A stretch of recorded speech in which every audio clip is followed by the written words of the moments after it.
ابھی سورہ مبارکہ کا وہ رکوع ہم پڑھ رہے ہیں کہ جو آج کے حالات میں اہم ترین ہے، اس لیے کہ اس دور میں اللہ کے خلاف بغاوت کی سب سے بڑی شکل تو ہے غیر اللہ کی حاکمیت کا تصور۔ سب سے بڑا شرک یہ ہے،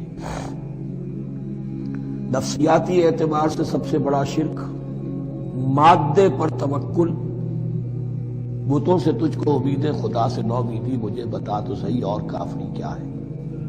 لیکن یہ نفسیاتی اور داخلی بات ہے۔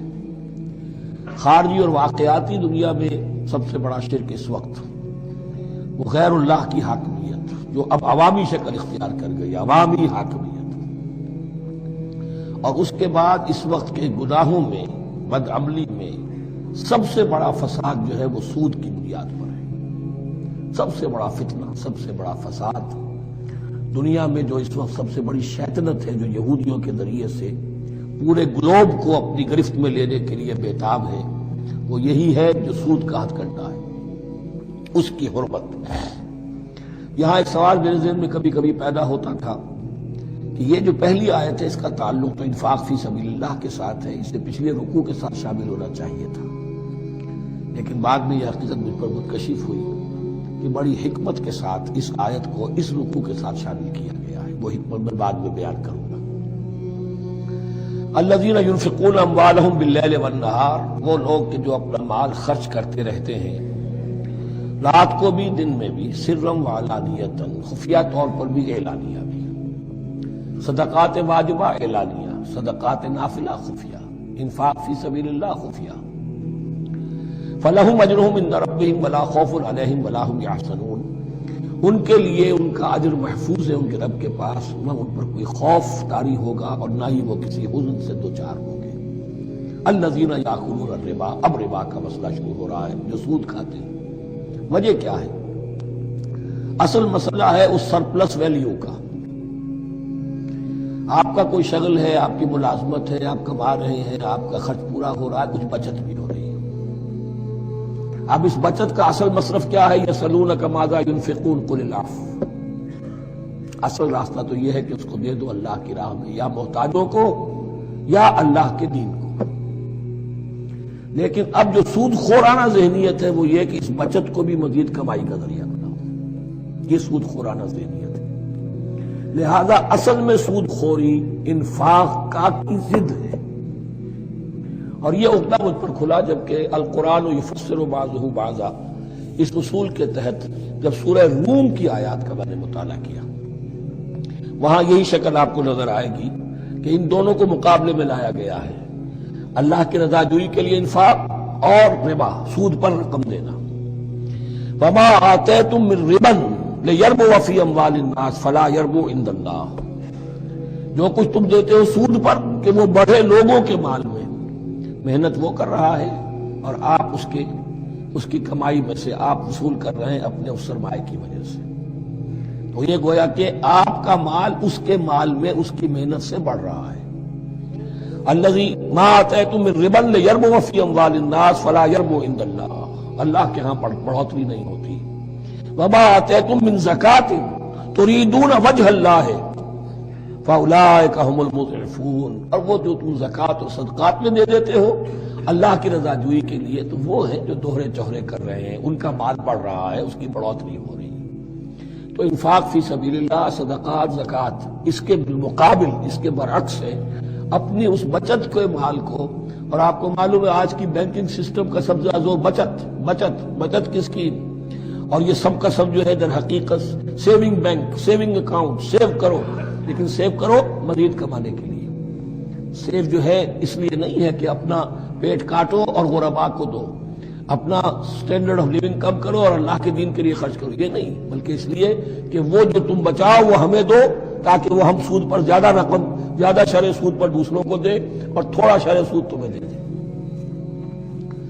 اب اس کے برعکس سے الذین یاکلون الربا، جو لوگ سود کھاتے ہیں، لا یقومون الا کما یقوم الذی یتخبطہ الشیطان من المس، وہ نہیں کھڑے ہوتے مگر ان کی طرح سے کہ جن کو شیطان نے مخبوط الحواس بنا دیا ہو چھو کر۔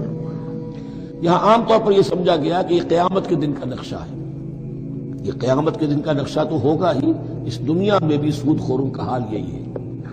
اور اگر ان کا نقشہ دیکھنا ہو تو کسی سٹاک ایکسچینج کو جا کے دیکھ لیجیے، معلوم ہوگا دیوانے ہیں، پاگل ہیں، چیخ رہے ہیں، دوڑ رہے ہیں، بھاگ رہے ہیں، وہ انسان نہیں نظر آتے اس وقت جو بھی کچھ ہو رہا ہوتا سٹاک ایکسچینج کے اندر۔ مخبوط الحواس انسان جو ہے وہ ہو جاتا ہے یہ سود خوری کی وجہ سے۔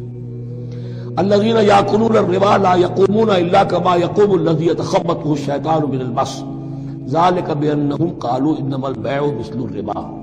اور ان کے سب سے بڑھ کر مخبوط الحواس ہونے کا مظہر یہ ہے، یہ اس لیے کہ وہ کہتے ہیں کہ بیع بھی تو ربا کی طرح ہے، بیع بھی تو سود ہے۔ میں نے 100 روپے کا مال خریدا، 110 میں بیچ دیا، 10 بچ گئے، یہ ربا ہے، ربا جائز ہے۔ 100 روپے کسی کو دیے اور 110 لیے، یہ سود ہو گیا۔ بھائی کیوں ہو گیا؟ 100 روپے کی شے دے دی، یہ 100 روپیہ دے دیا، کیا فرق پڑا؟ 10 لاکھ کا مکان بنایا، 4000 کے قرضے کے ماہانہ کرائے پر دے دیا، جائز ہو گیا۔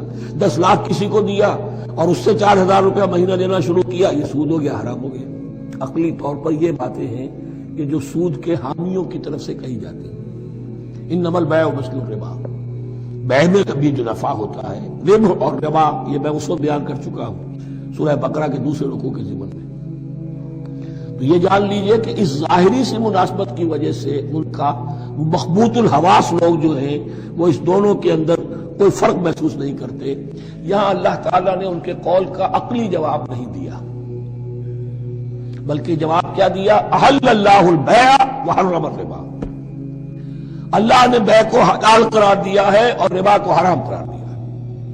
اب تم بات یہ کرو، اللہ کو مانتے ہو یا نہیں؟ رسول کو مانتے ہو یا نہیں؟ قرآن کو مانتے ہو کہ نہیں؟ یا اپنی عقل کو مانتے ہو؟ اگر تم مسلمان ہو، اگر تم مومن ہو تو اللہ کا حکم جو وہ فرمائے، نہ صرف اللہ کا، جو رسول کا ہے۔ ما آتاکم الرسول فخذوہ وما نہاکم عنہ فانتہوا، جو کچھ رسول تمہیں دے لے لو، اور جس چیز سے روک دے رک جاؤ۔ یہ تو شریعت کا معاملہ ہے۔ ویسے اس میں جو فرق واقع ہوتا ہے وہ یہ ہے کہ ایک ہے فلوئڈ منی، فلوئڈ کیپٹل، ایک ہے فکسڈ کیپٹل۔ مکان 10 لاکھ کا ہے، لیکن مکان سے جو شخص رہ رہا فائدہ کیا اٹھائے گا؟ 1 مہینے رہے گا نا، بس اس کا بدل آپ نے لے لیا۔ 10 لاکھ روپے کسی کو نقد دے دیے، وہ کسی کام میں لگائے گا، 12 لاکھ بھی بن سکتے ہیں، 15 بھی لگ سکتے ہیں، 8 بھی رہ سکتے ہیں۔ اس میں آپ نے فکس اگر لیا تو یہ حرام ہے۔ ان دونوں میں اگرچہ عام طور پہ کہا جائے گا یہ بھی کیپٹل ہے وہ بھی کیپٹل ہے، مکان بھی تو سرمایہ کی ایک شکل ہے، لیکن یہ فکس کیپٹل ہے، اس کی شکل بدل نہیں رہی ہے۔ اس مکان میں تو ایک شخص رہ جائے گا، سکنا ہوگا، اس کی رہائش ہے، یا آپ کہیں گے اس کی ویئر اینڈ ٹیئر ہے تو اس کا آپ نے بدل لے لیا، بس ختم۔ لیکن وہ جائے گا، وہ مکان آپ کے لیے رہ جائے گا۔ لیکن یہ کہ 10 لاکھ جس کو دیا نقد، وہ کاروبار کرے گا، کچھ اور کہیں لگائے گا، اس کے اندر اضافہ بھی ہو سکتا ہے، کمی بھی ہو سکتی ہے، اس میں پھر فکسڈ پروفٹ لینا یہ ہے حرام، اور ان دونوں میں کوئی مناسبت نہیں۔ لیکن اللہ تعالیٰ نے یہ جواب نہیں دیا، جواب دیا احل اللہ البیع وحرم الربا فمن جاءہ موعظۃ من ربہ فانتہی فلہ ما سلف۔ تو جس شخص کے پاس اس کے رب کی طرف سے یہ نصیحت پہنچ گئی اور وہ باز آ گیا، رک گیا، فلہ ما سلف، تو جو کچھ پہلے وہ لے چکا ہے وہ اس کا ہے، وہ اس سے واپس نہیں لیا جائے گا، حساب کتاب نہیں کیا جائے گا کہ تم اتنا سود کھا چکے ہو واپس کرو۔ لیکن اس کا یہ مطلب بھی نہیں کہ اس کا کوئی گناہ ان پر نہیں ہوگا، وَأَمْرُهُ إِلَى اللَّهِ، اللہ کے حوالے رہے گا، معلق رہے گا۔ اللہ چاہے گا تو معاف بھی کر دے گا، اور اللہ چاہے گا تو پچھلے سود کے اوپر بھی اس کی سرزنش ہوگی۔ أَمْرُهُ إِلَى اللَّهِ وَمَنْ عَادَ، لیکن اس نصیحت کے آنے کے بعد بھی جس نے دوبارہ یہ حرکت کی، فَأُولَٰئِكَ أَصْحَابُ النَّارِ هُمْ فِيهَا خَالِدُونَ، تو یہ جہنمی ہے اور اس میں ہمیشہ ہمیشہ رہے گا۔ يَمْحَقُ اللَّهُ الرِّبَا وَيُرْبِي الصَّدَقَاتِ، اللہ تعالیٰ ربا کو مٹاتا ہے، دباتا ہے۔ اور ہمارے زمانے میں شیخ محمود احمد مرحوم نے ایک کتاب لکھی ہے مین اینڈ منی، اس میں ثابت کیا ہے جہاں جو یہ سود کا معاملہ چلتا ہے 3 چیزیں ساتھ ساتھ بڑھتی چلی جاتی ہیں۔ جتنا سود بڑھے گا ان امپلائمنٹ بڑھے گی، انفلیشن بڑھے گی، نتیجے میں انٹرسٹ ریٹ بڑھے گا، جیسے انٹرسٹ ریٹ بڑھے گا ان امپلائمنٹ مزید ہوگی، انفلیشن زیادہ ہوگی، اس سے وشس سرکل۔ اور اسی کے نتیجے میں تباہی ہو جاتی ہے، چھپی رہتی ہے وہ تباہی۔ وہ تو ایک ہی وقت میں بینکرپٹ ہوگا کوئی بینک، بڑے بڑے بینک جو ہے دیوالے نکلیں گے۔ ابھی جو کوریا کا حشر ہو رہا ہے اور جو اس سے پہلے روس کا ہو چکا ہے، یہ سارا جو ہے یہ یوں سمجھیے شیش محل کی طرح ہے، اس میں تو ایک پتھر پڑے گا تو ٹکڑے ہو جائیں گے۔ وَمَنْ عَادَ فَأُولَٰئِكَ أَصْحَابُ النَّارِ هُمْ فِيهَا خَالِدُونَ يَمْحَقُ اللَّهُ الرِّبَا وَيُرْبِي الصَّدَقَاتِ۔ اللہ تعالیٰ پالتا ہے، صدقات کو پالتا ہے، بڑھاتا ہے اللہ کے ہاں۔ وہ آیت میں سنا چکا ہوں آپ کو، سورہ روم کی 39ویں آیت ہے یہ، وَمَا آتَيْتُم مِّن رِّبًا لِّيَرْبُوَ فِي أَمْوَالِ النَّاسِ فَلَا يَرْبُو عِندَ اللَّهِ وَمَا آتَيْتُم مِّن زَكَاةٍ تُرِيدُونَ وَجْهَ اللَّهِ فَأُولَٰئِكَ هُمُ الْمُضْعِفُونَ وَاللَّهُ لَا يُحِبُّ كُلَّ كَفَّارٍ أَثِيمٍ، اور اللہ کو ہرگز پسند نہیں ہے وہ سب کہ جو ناشکرے ہیں اور گناہگار ہیں۔ ان الذين آمنوا وعملوا الصالحات واقاموا الصلاة وآتوا الزكاة لهم اجرهم عند ربهم ولا خوف عليهم ولا هم يحزنون۔ ہاں جو لوگ ایمان لائیں اور نیک عمل کریں، نیک عمل میں ظاہر بات ہے جو شے حرام ہے اس کا چھوڑ دینا بھی لازم ہے، اور نماز قائم رکھیں، زکوٰۃ ادا کریں، ان کے لیے ان کا اجر محفوظ ہے ان کے رب کے پاس، ولا خوف علیہم ولا هم يحزنون۔ یا ایھا الذین آمنوا اتقوا اللہ وذروا ما بقی من الربا، اے ایمان والو اللہ کا تقوی اختیار کرو اور چھوڑ دو جو رہ گیا ہے سود میں سے۔ آج فیصلہ کر لو کہ جو بھی کچھ تمہیں کسی کو قرض دیا تھا اب اس کا سود چھوڑو۔ یا ایھا الذین آمنوا اتقوا اللہ وذروا ما بقی من الربا ان کنتم مؤمنین، اگر تم مومن ہو۔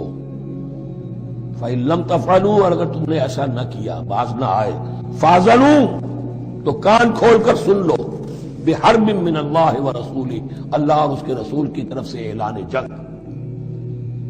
یہ الٹیمیٹم ہے، اگر باز نہیں آتے سود سے۔ دیکھیے کسی اور گناہ پر یہ بات نہیں آئی، اللہ اور اس کے رسول کی طرف سے اعلان جنگ۔ وَإِن تُبْتُمْ فَلَكُمْ رُءُوسُ أَمْوَالِكُمْ، اگر تم توبہ کرو تو تمہارے جو اصل راس المال ہے وہ تمہیں لوٹا دیے جائیں گے۔ سود چھوڑ دو، راس المال واپس لے لو۔ لا تظلمون ولا تظلمون، نہ تم ظلم کرو سود لے کر اور نہ تم پر ظلم کیا جائے کہ تمہارا راس المال بھی دبا دیا جائے۔ لا تظلمون ولا تظلمون۔ وَإِن كَانَ ذُو عُسْرَةٍ، اور اگر تمہارا جو مقروض ہے وہ تنگی میں ہے، وہ تنگ دستی میں ہے، فَنَظِرَةٌ إِلَىٰ مَيْسَرَةٍ، تو انہیں انتظار کرو، پھر اسے مہلت دو کہ اس کی ہم کشادگی پیدا ہو جائے، آسانی سے وہ آپ کی رقم، آپ کا قرض واپس کر سکے۔ لیکن اس سے بھی آگے وَأَن تَصَدَّقُوا خَيْرٌ لَكُمْ، تم صدقہ ہی کر دو۔ تمہارا بھائی غریب تھا، اس کو تم نے قرض دیا تھا، کوئی سود لے کر کھا بھی چکے ہو، اب جو ہے سود، اب تو باقی سود کو تو چھوڑا ہی ہے، اگر وہ راس المال بھی بخش دو اس کو، یہ انفاق ہو جائے گا، یہ قرض حسنہ اللہ کو ہو جائے گا، یہ تمہارا جو ہے ذخیرہ آخرت بن جائے گا۔ تو یوں سمجھیے کہ جو بھی جو ہے جس کو سرپلس ویلیو میں نے کہا تھا اسلامی معیشت کے اندر، جو بچت ہے آپ کی، اس بچت کا سب سے اونچا مصرف کیا ہے؟ صدقہ دے دو، انفاق کر دو۔ اس سے کم تر کیا ہے؟ قرض حسنہ، قرض دے دو کسی کو تاکہ وہ اپنی ضرورت چلا لے، اس کا کاروبار رکا ہوا تھا وہ چل پڑے گا اور تمہیں پھر وہ اپنی اصل رقم واپس کر دے گا۔ یہ قرض حسنہ اس سے کم تر درجہ ہے۔ تیسرا درجہ ایک اور بھی ہے جو جائز تو ہے مکروہ، پسندیدہ نہیں ہے۔ تم زیادہ ہی خسیس ہو، چلو مزاربت پر دے دو، اور مزاربت یہ ہے کہ رقم تمہاری کام وہ کرے گا، اگر بچت ہو جائے تو تم بھی لے لے، نقصان ہو جائے تو کوئی تاوان نہیں لے سکتے اس سے، یہ ہے مزاربت۔ اس کے بعد اگر تم کہو کہ میں دے رہا ہوں، مجھے اتنے پرسنٹ تو بہرحال تم نے دینا ہی دینا ہے، اس سے بڑھ کر حرام شے کوئی نہیں۔